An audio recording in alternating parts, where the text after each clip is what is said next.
That is just to try to send some energy back to our ancestors, our two-legged ancestors, but our four-legged ancestors and plant ancestors and all of our ancestors, and also to send some energy, gratitude energy back to the indigenous people of this land.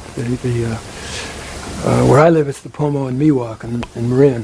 I think Ohlone people here. So just to honor those ancestral spirits and those of the people still here and struggling to overcome the 500 years of... Oh, yeah. Put it down like that. So you just saw my mouth moving up and down for a while. What the hell is he talking about? Jesus. Thank you.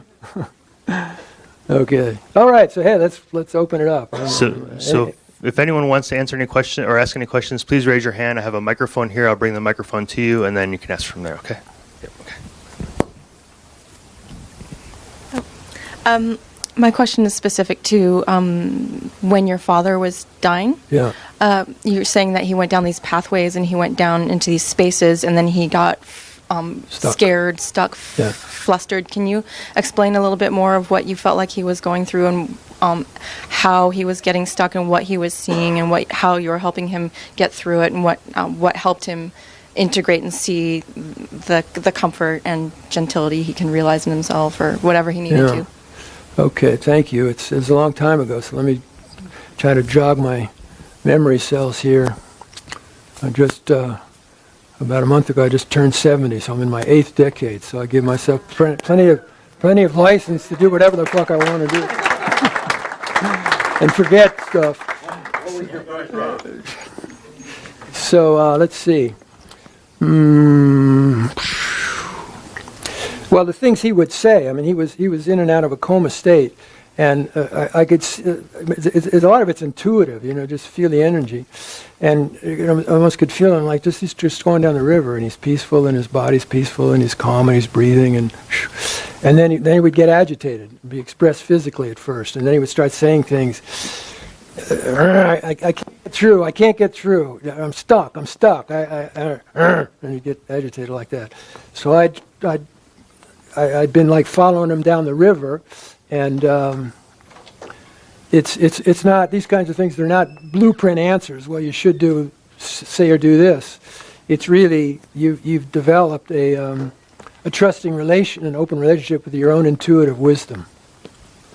And so if you're truly there, not to control his outcome, because that's his work, that's between him and spirit, but to support him, and you don't have an attachment to whether he appreciates what you're doing or follows what you're doing, you're just there with an open heart and just pouring the love into him and surrendering into that, like when you're on medicine. I mean, it's medicine work. I'm in a medicine state by the energy of what's happening. Then when it's time for words, it just comes through you. It's spirit. It's not Thomas's or Tom Pinkson's great intelligence or wisdom or this, that, and the other thing. It's right intention. I'm here, spirit, to serve you in whatever way. When I was flying in on the plane to be with my dad, knowing what I was going into, my prayer was twofold. Great Spirit, whatever I can do, if there's anything I can do to be helpful to my dad, use me. And I want to be present for my own experience. Not one or the other, but both, because I know it's going to be, So my experience in life is when I'm sincere in my intention, and I don't have ego stuff, conscious or unconscious, it's trying to produce a result to satisfy my ego in some way. But I really don't have an attachment to an outcome, because to have an attachment to an outcome is thinking that I know what's best for another person. And my experience has told me that my ego can think it knows what's best, but the truth is, in the mystery, the multidimensional mystery of infinite mojo happening, I don't know what's best for you. I don't know what's for your greatest good. That's in my being with you. That's what I'm interested in. However I might be able to serve, maybe I can, if I can, dance with you in a way that can help open the doorway for your greatest good, that's what I'm here to do. So when I'm able to be in that place, that clear, open place, guidance just comes through that I couldn't have thought of. So, I don't really remember any of the words I said to my dad, but from that place of intuitive wisdom that's in you, when you're lined up with that kind of intentionality and it's clean, then you'll get what you need. Surrender to the Spirit. Spirit's not somewhere else. Spirit brought me to that situation. So I'm not there by myself. I mean, that's an illusion to begin with. The medicine shows us the perceptions of separation on a deeper level and of illusion. So there's infinite wisdom available here. I don't need to know what to say. In fact, if I think I know what to say, like coming here tonight, it's like it's not very interesting for me. I'd rather just show up and just see what comes through. We know our intention, and surrender, and then life, whatever the experience is, becomes an adventure of exploring what's possible. And that's another thing the medicine shows me is that we live in this field of, and the physicists call it all wonderful kinds of names of cosmic foam and quantum entanglement and all this stuff that you think they're stoned, you know what they're talking about. Different languaging, different metaphors, different images, but we're living in this, we're energy beings in a particular constellated form for a period of time, enmeshed in a field of infinite energy.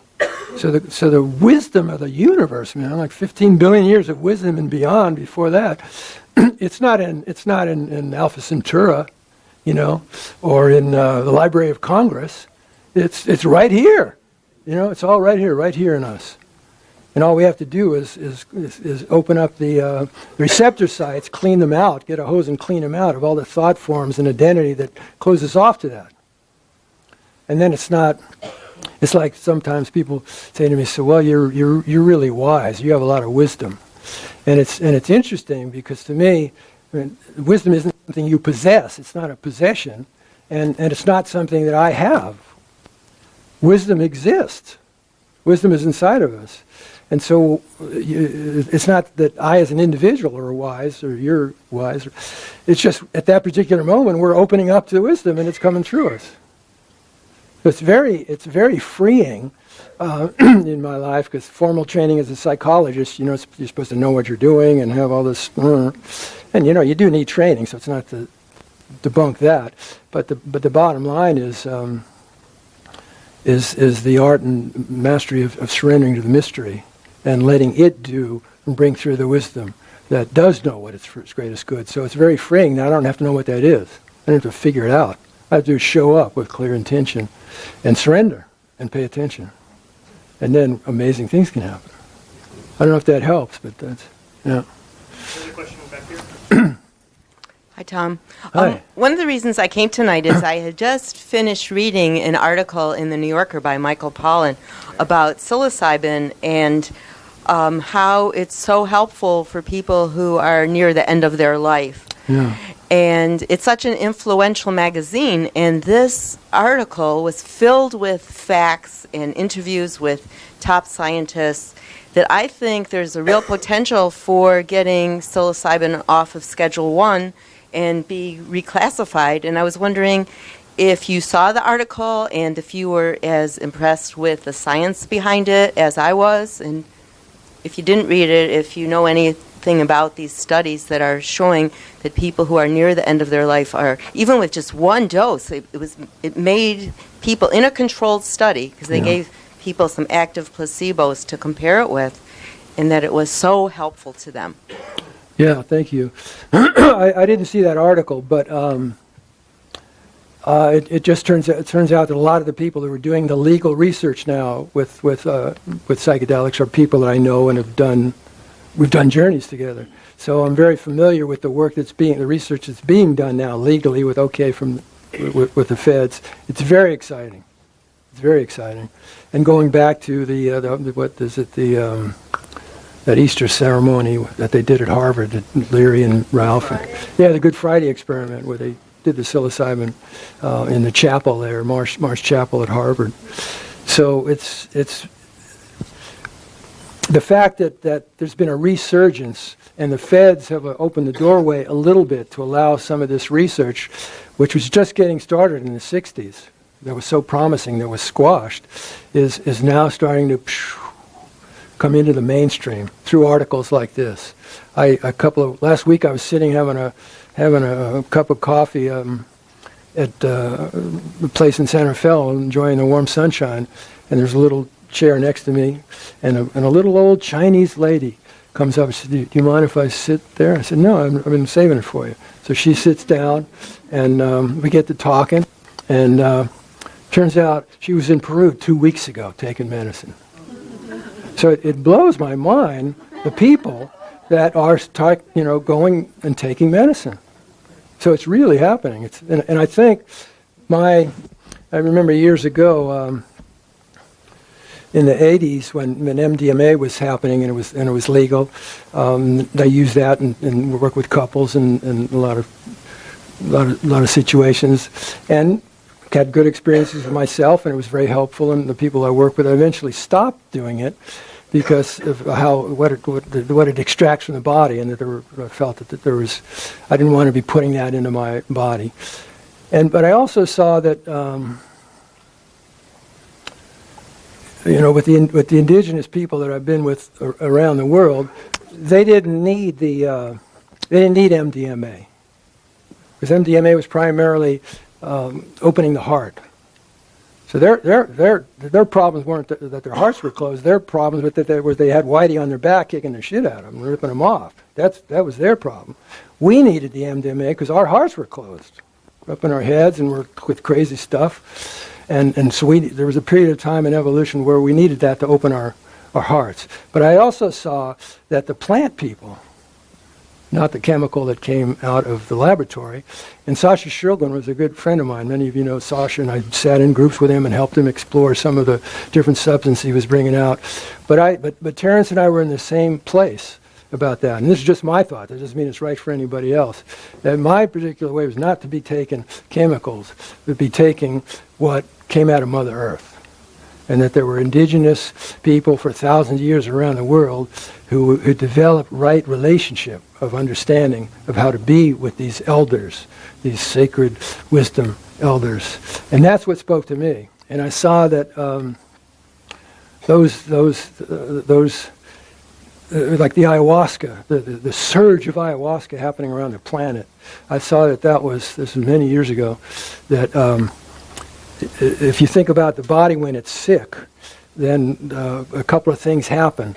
Number one, it creates temperature to try to burn stuff away, and it cleans you out. Creates conditions to shit it out or puke it out or try to get the stuff out. And the immune system needs to be strengthened to restore, fight off what's happening and restore health and wellness on a physical level. So I saw like this in the mainstream culture in the North, in El Norte, we're in our heads. All our schooling is in our heads. Just the. I started dropping out of school in 4th grade when we were studying grammar, and this authoritarian teacher who should have been retired a long time ago and wasn't happy, and I was resisting it because I could give a shit about grammar. She said, she came over and did this power trip on me and said, "You have to learn this grammar, you won't know how to communicate." So how old am I in 4th grade? I don't know. But I think to myself, something like that, yeah, más o menos. So I think to myself, there's one of two things is happening here. Either this lady is really fucking dumb, because I already know how to communicate. I already know how to communicate. Or she's just doing a power trip on me to, force me to do what she wants me to do. But I know how to communicate. I don't need to learn all this grammar.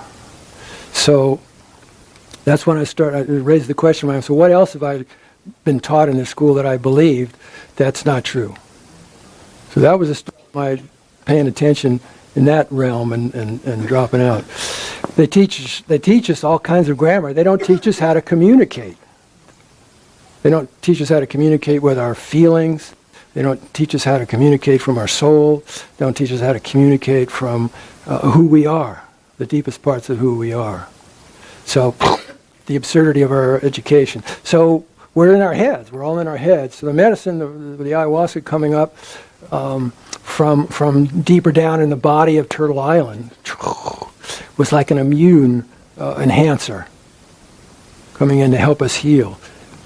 Open our minds up and come back down into our hearts.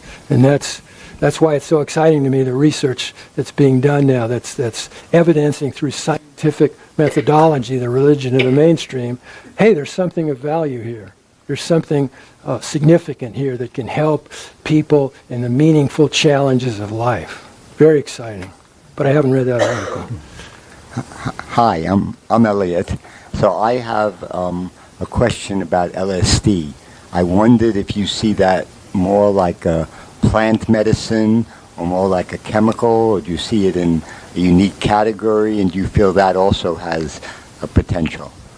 Well, just from my experience with LSD that I told you about, I wouldn't be here without that. Right. Yeah. So yes, it has huge potential. But it's not.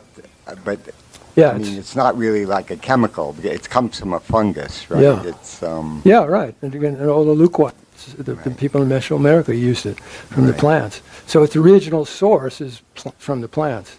So if you feel called to LSD, because for me, and that root, even though it's like 5-MeO, you know, that some of you have experienced. So when I was in the Amazon, that's done with a snuff, with a blowgun, which is not the easiest means of ingestion. So it's an easier ingestion. You need less of the material to smoke it, which is produced in the laboratory. So that's the one exception to make. But the root is there, just like with LSD. And just since you mentioned it, now I know 5-MeO DMT comes from a toad, and it also can be made in a laboratory. And I don't know if you have experience with both sides, or whether you have a preference over the other, or... This is the one exception, my preference, because I've had it in the Amazon, like I said, with the blowgun, with the toad, and with the chemical that comes out of the laboratory. And so for the ease of ingestion and the amount of material that's used, that's my preference for that, yeah. Tomas, thank you for being here and for your wisdom and love teachings. Really appreciate it a lot. And so talking about these different medicines and just noticing over the decades how different ones come in at different times. Yeah. The MDMA came in the 80s, seemed to play a very particular kind of role, and and ayahuasca came in at a certain time, and Iboga is kind of knocking on the door now, or it's a little bit on the periphery. And the one that I'm kind of curious about is cannabis is coming on very strong in our culture right now. Mostly its application, and as far as this way it's coming in now new, is in physical medical application. Right. So I'm wondering if you have any thoughts about the spiritual psycho-spiritual search from cannabis, other than that physical medical application. I'm not sure what you mean by the search. Well, the way that we do this psycho-spiritual exploration, depth exploration with all of these medicines, that's different than using a medicine to address nausea or pain, right, which is how we are mostly thinking about cannabis. And if it's not with that kind of... Excuse me for interrupting, that's mostly how mainstream society Mainstream, that's right. But even in the more, however we want to call, counterculture, if it's not that very kind of directed medical application, we think of it as kind of a light kind of alteration of consciousness, not the kind of deep, heavy hitter like these other medicines. But I wonder if there's more to say about how it could be used in that more serious depth kind of exploration. Okay. All right. Pardon? Edith? Somebody said Edith. Well, everything starts with intention. Everything starts with intention. So it's a sacred plant, has a spirit. And the importance of when we're working with the plant people to respectfully come to that spirit and be clear about you're knocking on the door.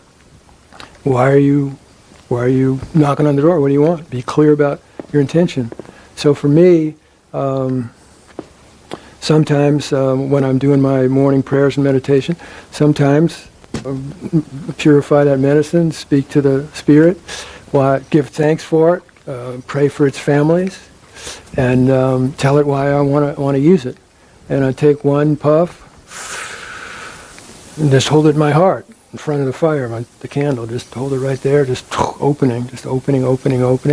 And because those of us who've had experience with these altered states and particular frames of reference, we've already been there.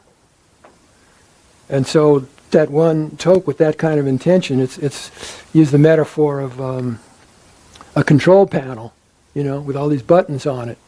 And the medicine has taught us how to open the doorway and go into the control panel. Well, so what do I need here?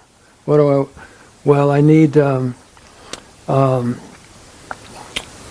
I'm going into a situation where I'm going to be meeting with a bunch of people tonight, and I don't know who they are. I'm curious. So I want to be there, present and available, and whatever I can do to be that hose. So I just want to not be attached to anything. I just want to really have my heart open and go with an open heart. And so where's that button to access that state of, there it is. Push that button. And taking that one toke with that intentionality helps me go right to that button. And whatever frame of reference from experience I've had traveling the cosmos, inner cosmos, outer cosmos, that can help me to do that. And that, because I have a reference for it, I've already been there, all I need is the button, then I'm right there. Deep, deep, deep, deep. And that's all I need. For me personally, I don't want to be dependent on the only way I can get there is if I have that substance. Because then I'm limited. And I want to be able to access those places wherever I am and not have to use something external. So it's not an either or. Sometimes I'll pick up, like with the little smoke, I'll pick it up and use it in that way. And sometimes I can see some part of me that is reaching out to do that, or another part says, no, don't become dependent on that. Don't take it in. Do the same thing without it.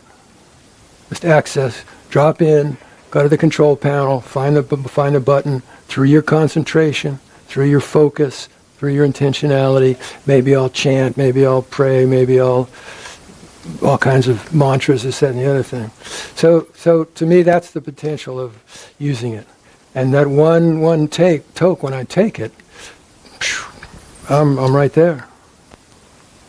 And equally important is, for me, not to be dependent on it, or else the muscles will atrophy of how to get to that place without it. And I don't want that to happen. Because when we sign up for service in life, the way many of you have, and what medicine calls us all to do, to sign up for service, we never know when we're going to be called into service. You never know what kind of circumstances or what kind of situations. So if you're called into in a situation that was unplanned and just, boom. I came home, it was 2 years ago. It was my birthday. Went out with my family, had a nice dinner, came home, was looking forward to being with my wife, having a good time. And I get a phone call from a young man that his dad had been dying. I'd helped his sister die before he was even born, 20 years before that or 30 years before that. I'd helped his mother die about 3 years before that. Now it was Dad, and so I'd be there with his dad leading up to it. And so I come home from so his dad was in the last stages, and I come home to celebrate my birthday with my wife. The phone rings about 10 o'clock. He said, my dad's going, I need you here. Didn't have time to do anything, except throw my clothes on and get over there as quick as I could. So life will, if we sign up for service, and even if we don't sign up for service, as we all know, sometimes life's going to say, hey man, I need your ass right here to be that channel for that light and love and support to that person. And, well, I don't have any grass with me, I don't have any this, I don't have any that, and I can't do it. We're in trouble. So that's why I think it's really important to have the practice that's meaningful for you, to be able to drop in. You don't have to ask for God's presence. You don't have to, God, please come to me. Or it's all here. It's all in us, all the time. And if I'm not experiencing it, it's not because it went anywhere. It's because I went somewhere. I closed off in my awareness. I fell asleep again.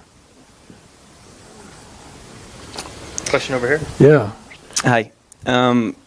In the first half of your talk, you spoke about kind of approaching the plant teacher door and then being asked to sacrifice. I didn't use the word sacrifice. It asked you what are you willing to give of yourself. Right. Yeah. Are there practical examples you could share, maybe personally or generally, about what we could be able to give in that circumstance? Yeah. Okay, that's a good one. I think I'll respond. Well, what comes up in my awareness is respond to it in terms of my first vision quest teacher, because the medicine is a vision quest in right relationship. So in this case, it was specifically not using substances, but going up to the mountains and fasting for a period of time in solitude in the wilderness. So he was my first native indigenous teacher. And I was director of a drug program working with heroin addicts at the time. And I'd started a wilderness project to try to help cut through the addicts, the verbal skills, and this, that, and the other thing. Just put them in situations with like mountain climbing and river running and winter camping and stuff like that, where verbal manipulation skills didn't count for anything. So out of that, I developed a vision quest experience. So my first time, when I first developed that, and I went to him, he was a mentor for me. And he said, we were talking about, I was getting ready for a vision quest, and he said, when you go out on a vision quest, you should be exhausted. When you come back, you should be exhausted. You should be exhausted. And I thought, I was kind of perplexed about that, because I thought I'd be coming back with an exalted state, high, just full of mojo. And so, what do you mean, man? What do you mean? He said, when was the last time you lied down on Mother Earth and you thanked her for all she's given you in your life, 24/7? When was the last time you went to a tree and you thanked that tree for the work it's been doing and creating that oxygen you're bringing? When was the last time when Father Sun came up, you were there to say, thank you for shining today. Thank you for your teaching reminder of our true nature. Thank you for showing me the power of light to cut through darkness. So when was the last time you did that? I was totally busted. The answer was, nunca, never. I said, that's what you do. You go back out there and you spend the whole friggin' time you're out there giving thanks. You give thanks to the Madre, to Mother Earth. You give thanks to the powers that come from above, from the east, the south. And that's what you do, because you are so out of balance. You've been receiving from those 7 powers all your life. To the extent that you haven't said thank you in a meaningful way, you are so out of balance. So you have the opportunity to begin to address that imbalance by going back out, stepping out of all the roles, stepping out of all the creature comforts, and in a way that's meaningful to you. So it's not just, again, it's easy to move our mouths up and down and make sounds, but the Spirit knows whether you're being real and sincere from your heart or not. So go out there, and that's what you do. That's why you should be exhausted. So that was a good teaching, and I think it applies to working with the medicine. You knock on the door, then what are you willing to give of yourself? Are you willing to give respect, real respect, to that being, to that ancient teacher who's going to give its body to you? It's going to give its body to you, and that has just as important in being alive as you do. But it's going to offer its body to you. What do you offer in return? And the family of that people, of the peyote, of the mushrooms, of the ayahuasca, of the vine, of the plants, the chakra, they're threatened. They're threatened. Their families are threatened. So are you just in a place? Well, gimme, gimme, gimme. You know, which is the way we're taught. Just gimme, gimme, gimme. And if you won't give it to me, how can I manipulate you? And if that doesn't work, well, just call the Marines in and kick the shit out of you and take it. That's our conditioning. And the indigenous people, from paying attention to the way it works, says, no, the way you're going to receive more is if you give more. The more gratitude that's sincere and true that you give to the power of the East, to the spirit of that plant, and pray for its people and its families, and you're sincere, it gets, man, this dude's for real. He's not some shuck and jive dude. He just wants a kick. He just wants to, yeah, well, I did it too, man. It was far out, and I saw this, and I did that. And it's like listening to you. So what can we give back of ourselves? Real respect, real care, really praying for the lives of those families, the mothers and fathers, the grandmothers, the children of that plant spirit. So when we do that, wow, this guy's for real, man. We're on the same team. He gets it. So I'm going to give you more. That's my experience. Yeah. Thank you. And thank you. That was a perfect segue. And I'll start by saying, because it speaks to my question, that I feel that some of my most vivid memories of connection in ceremony with a teacher from the Huichol tradition were less about my direct conversation with the plants themselves and more about, more connected to like singing in collective prayer or seeing that moment when the sun comes in the teepee and meets the fire for the first time. And I'm wondering, in your perspective, while fully blessing the wave of research that is happening now, what you think about the disembedding of these plant elders from their locally grounded relationships of rituals that are environmentally informed, embedded in landscape, with worldviews based on reciprocity with the natural world, and belief systems that hold the sense of all my relations, to containers that tend to focus on healing as an intrapsychic experience, and a culture whose mythology centers around individualism and certainly tends to not hold that sense you were just speaking to of offering for that which has been taken. Okay. Well, I think to be effective in healing on whatever level, societal level, individual, we have to start with where we are. The truth and reality of where we are. So the fact that the psychedelic research is starting to open up with the Fed's approval, that's good, because it has then people would be having experiences that open them up to eventually the awareness of this isn't just a new thing here that's happening. This has been going on for thousands of years.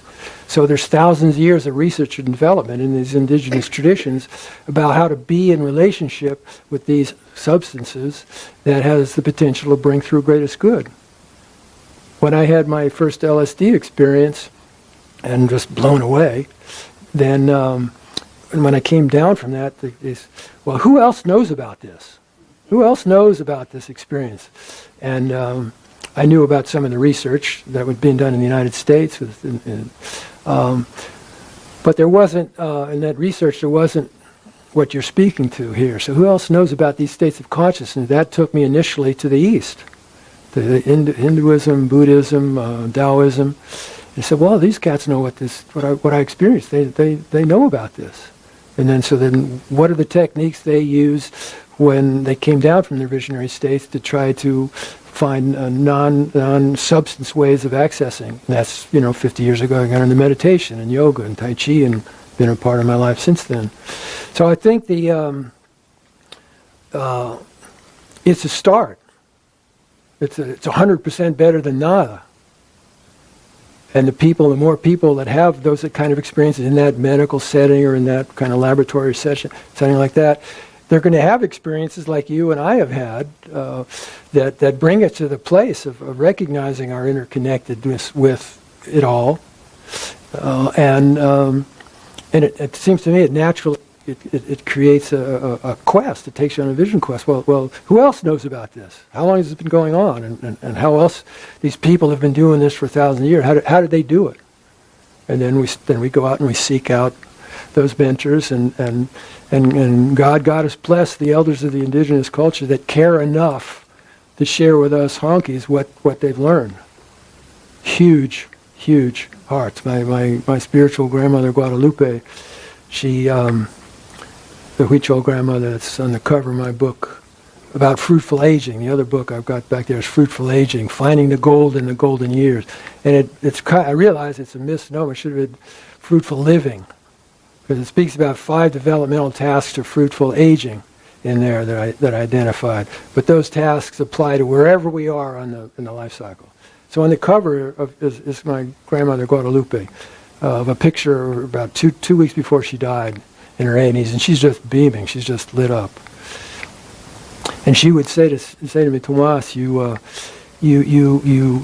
first, many years ago, before I'd heard the term global warming, she said, grandfather, Taupas, Father Son's coming closer to Mother Earth.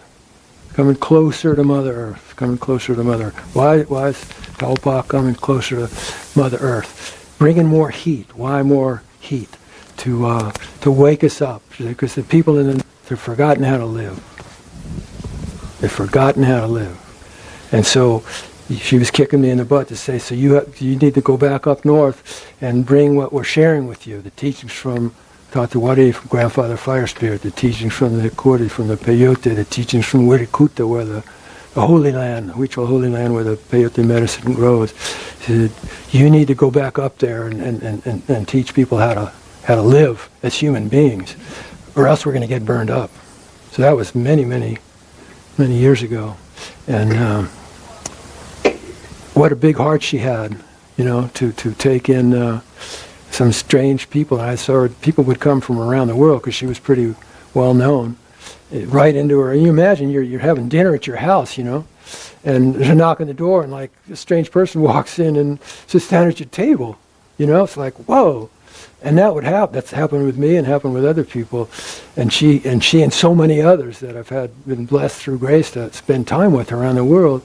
They see that we need to wake up. And we need to use the rank and privilege that we have in this culture skillfully to work systems to create meaningful social change, or we're all going down the tube. So we got assignments, brothers and sisters, and we all got medicine here, and we all got work to do. And it's exciting to me, this program that you all have here, that brings the work you're doing, that we're talking about here tonight, and you're interested in it, and I just have gives me hope for the future.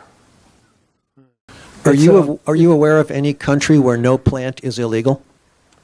Am I aware of any country where no plant is illegal? No, I'm not. Maybe somebody in the audience knows.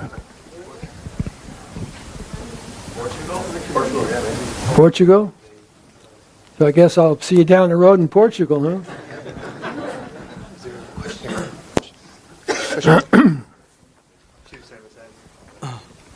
Yeah, I'm curious. In general, in the medicine circles which I participated in, they feel incredibly powerful, and I really feel medicine is an incredible door into these incredibly deep states, as we've spoken about. And the question that I really have is, I really feel that if we really want to take this mission seriously of getting the world on track, of really coming into line, it feels like we really have to translate these experiences, these one-time experiences, into lasting behavioral shifts. And amen. And what I've seen, although my medicine experience have been beautiful, I've been kind of saddened in that it's been very much about this high and about this experience. A lot of times I go to a circle, I have an amazing experience, I unpack it for 20 minutes, and then I go home. And I really feel we need to build a culture around that can take these amazing insights, these amazing openings, and translate it into lasting behavioral shifts. And I'm curious what you've seen in that line. Well, what you're sharing speaks to what I've tried to address in terms of the importance of a practice. Creating some kind of practice, some kind of sustained, concentrated, focused, aligned attention with what are the qualities of consciousness that the medicine helped you see and experience that you want to have grow in your life, not just when you've taken under the effects of whatever you've taken. But you were shown or given that experience to bring home, carry it home, and plant it in the earth of your life. And the most powerful testimony that we can make out into the world of the efficacy of the teachings from the plant medicine is how we live, how we treat each other, how we behave, how we relate to other people, to ourselves, to the earth, to the food we eat, to the conditions of oppression and injustice and racism, economic inequality, all that stuff. How do we relate? How do we live? And so if we're not, that's the challenge. That's the challenge. Going back to my first experience with that I see. This thing called unconditional love, it's not just some woofy thing, man. It's real. It's the essential energy of the universe. And I have access to that any time. I can be a channel for that any time, including the times when my ego doesn't get what it wants, or it's hurt, or its buttons are pushed, and it's reacting. It's always here. And if I'm not in that consciousness, it's like Buddha said, if I'm not consciously aware of it, it's because of something I'm doing between my ears. It's not what's happening. It's something I've closed the doors in some way. So for me to do the work of the integrated work of cultivating those mind states that I want to have grow stronger takes a practice. It takes an equal practice of addressing the forces within my own psyche, the unconditioned, the conditioned, reactive reptilian brain stuff that closes me off to actualizing and living those values. So if I want to do it, I have to have a practice. I have to start my day with my intention, lining up with my intention, and juicing it, plugging into that the spigot, turning it on and getting juiced. I was given this day. I don't know if I'll be given tomorrow, but I was given this day. I was given this right now, and so how can I live what my visions have shown me? How can I, with my humanness and in the interactions that I have with whomever I'm with, how can I give it my best shot today to try to honor what that medicine showed me? It takes a practice, and without that, it's just a repetition of altered states. But without the practice, that's all it is. Am I addressing what you asked? Partially. I also, the other question is really, I really feel like if we want to sort of speed up, because I feel like there's kind of a clock ticking. Yeah, it is. I feel like it has to be more than an individual practice. It has to be a collective culture, which holds people to that sort of higher bar of awakening. Yeah. And I think that, like, in the Bay Area, there's amazing people doing really cool things, but it almost feels like there's something that wants to take birth that's deeper and more true. And I don't know how to get there, and I'm just curious if you had any insights about that. Yeah. Let's start one. Well, I think it's building community. Sane people live in community. One of the reasons I felt sane in these two examples with the Huichols and with the what was their tribe? I forget the tribe we were living with. Wasn't Shoshone? Yeah. I felt sane was because it was based on community. It was based on the understanding that the notion that we're raising in our culture about a win, to try to win, in a way that there's a loser. Everybody loses. The only win is a win-win. The group working together to bring through the greatest good for the tribe, for the community, for the familia, for la gente, the people. The Huichols would say, "Todos unidos." We're all united. So I think building community is a vital way. Building community where people live in a sane way, the way we're meant to live as human beings, where we support each other. We care about each other. We support each other in the hard times. We speak to each other truthfully and respectfully about what's really going on for us. We listen. We put love into action by really listening to other people, and we try to open our consciousness. So what's the win here? What's the win-win for us in whatever that situation is? And the fact that you're asking that question, and I thank you for asking the question, because the clock is ticking. And just by our ages, it looks like, it's a great mystery, you never know, but you're going to be here longer than I'm going to be here. And so the challenges you're going to be facing down the line when I'm no longer here, can't tell me what those challenges are going to be, because it's not magically going to get better next year or something. So I pray for you, and to keep asking that question in a way that's meaningful for you. Keep going to the Great Spirit, or whatever that is for you, and telling him, her, I'm here. I want to be used, and I open myself to your guidance about what I can do. And then you become a channel. You practice patience and attention and openness and receptivity with humility. And Spirit might test you in different ways, but you pass the test. Spirit says, okay, man, let's boogie. Here it is. And most likely, it's not going to be in your comfort zone. So we have to be willing to embrace. I've had to develop just like singing that song, playing the guitar. Obviously not a great voice. Obviously not a great talented musician. So I had to work through, when Spirit said, hey, man, I'm giving you these songs, and I want you to go out and sing it and play the guitar. I said, what, are you kidding me? I was shamed in junior high about my voice and kicked out of chorus class for a change, not disciplinary, because my voice was so bad. So I was repressed about something I loved so much. And medicine, coming back from an ayahuasca trip a number of years ago, started singing these songs through me. I just started singing them. I said, whoa, man, that's good. I had to pull over to the side of the road and start writing them. Got home, and just with the rudimentary knowledge I have of guitar, I put them to simple chords. So that's great. And I'd play the songs and sing them, part of my meditation. They said, now I want you to start singing that in public. Surely you jest. Surely you jest. I said, no, I'm talking to you.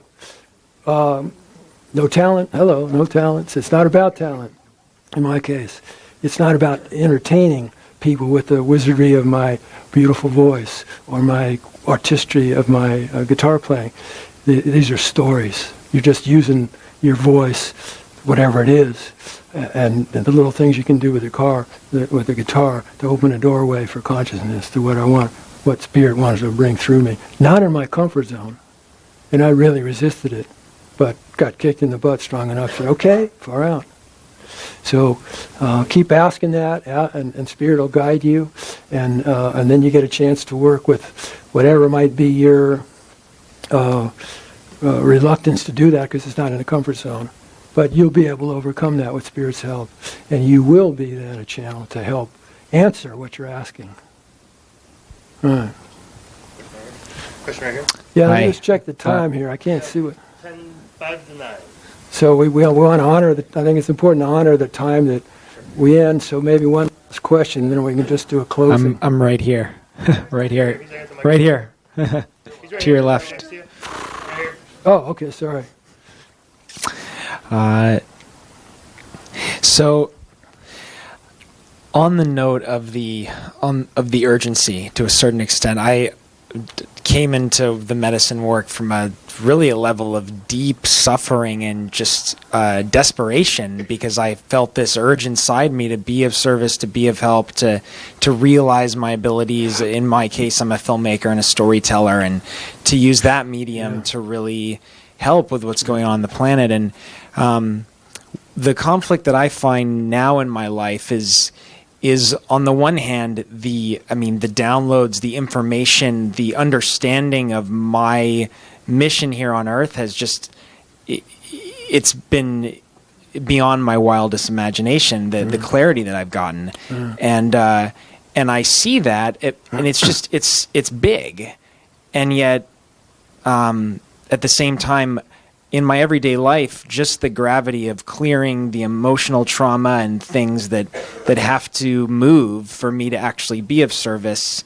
It's like I find days where I'm in bed all day, and I'm just having to be with my body and honor that. So I find I'm kind of stuck in this place where I want to be of service, but I have to honor my own healing. That's true. And do you have any advice for just reconciling those two polarities? Because I might want to save the world, and it's not just going to be me. We all have to do it, but it's like I've got to get up and make breakfast and take care of the errands and do those other things, So, yeah. Do you have any advice? Well, the first thing that comes is trust the process and the wisdom of your body. And I think it's to do the work we're called to do. We have to train. We have to be trained to be strong on all levels of our being, to learn how to take good, healthy care of all the multidimensional levels of our being. We have to learn the uniquenesses of our particular system and how to, as best we can, heal the wounds, transform the energy states, and strengthen ourselves so we can pick up and carry our share of the load through, in your case, filmmaking, which is huge. I mean, the story, that's you're plugged right in there. Trust the process of your body, as long as you check in and make sure you're not using that as an excuse out of fear to run away from something. Well, I'll manifest, somatized, something or other, so I don't have. Then I've got an excuse to not do what I know I was called to do. But to trust in the wisdom inside of your body, and if it's telling you that from the inside out, today's the day you need to just be still and just drink soup and just relax and just whatever. Trust the process. Trust the wisdom of the universe working through you. Take good loving care of yourself so you can come back into an empowered way of being with yourself and to use the gifts that you have in relationship to the challenges of today. And it's all about story. So the technology of how to use the medium, that is huge. So, I mean, collectively, I and just sending you a lot of support for the wisdom of your body and honoring that and taking good care of yourself so you can get your tuchus out there and bring through those stories to open up consciousness. Yeah, thank you. So we're just about out of time. So I want to thank everybody for coming and you guys who put this together and the work you're doing. It's very exciting to me. It's very encouraging. And anything I can do in support of the work you're doing here, just let me know. And safe drive home, and God us bless you all. Thank you. Thank you very much, Tom. Appreciate it. Thank you, everyone, for coming.